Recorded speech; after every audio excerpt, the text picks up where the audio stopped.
ডাঙৰ কুকাৰত দিয়াৰ কাৰণে আৰু ইফালে দেখা নাপাওঁ ভালকৈ তো এনেকৈ মানে এখন টুল সৰু লৈ এনেকৈ উঠি বনাই আছোঁ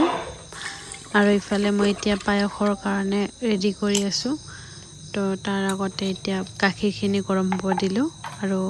এতিয়া অলপমান কাজু আৰু আলমণ্ড বাদামবোৰ এনেকৈ সৰু সৰুকৈ কুটি ল'ম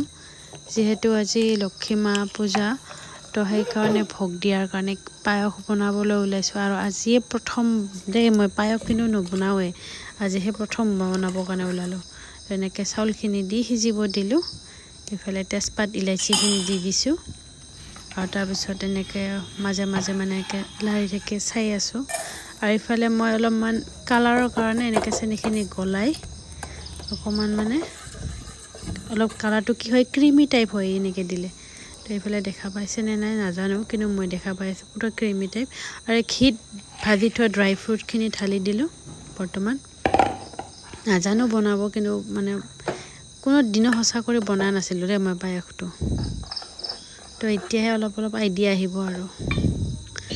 ইফালে মই মা লক্ষ্মীৰ চৰণটো বনাবলৈ চেষ্টা কৰিছোঁ এনেকৈ সিন্দুৰৰ হেৰি কৰি লৈ পানীটো অকণমান বেছিয়ে হৈ গ'ল তো তাৰপিছত ওপৰে ওপৰে এনেকৈ আকৌ সিন্দুৰ দি দিছোঁ আপোনালোকে দেখা পাইছে মানে একেবাৰে সহজ উপায় তেনেকৈ মানে চৰণটো বনাব পাৰে মা লক্ষ্মীৰ বনোৱাৰ পিছত এনে ধুনীয়াই দেখে মানে যেনেকৈ নবনাওক কিয় মানে বনোৱা হোৱাৰ পিছত ধুনীয়া দেখে তো এইফালে গোটেই সেয়া চেয়া কাঢ়ি আৰু এতিয়া আকৌ ইফালে বনাবলৈ ওলাইছোঁ পাকঘৰৰ ইফালে টাইলছত অকণমান কিবা বেলেগ নিচিনা হয় আৰু এতিয়া মই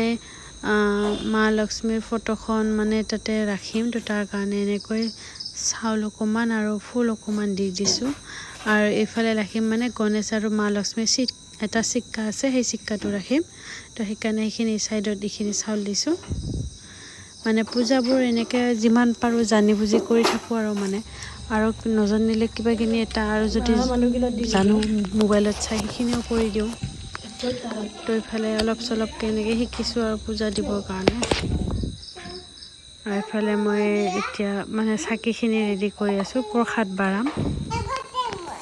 এইফালে চাকিটো জ্বলাই দিলোঁ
আৰু ইফালে প্ৰসাদ খাবলৈ দিছোঁ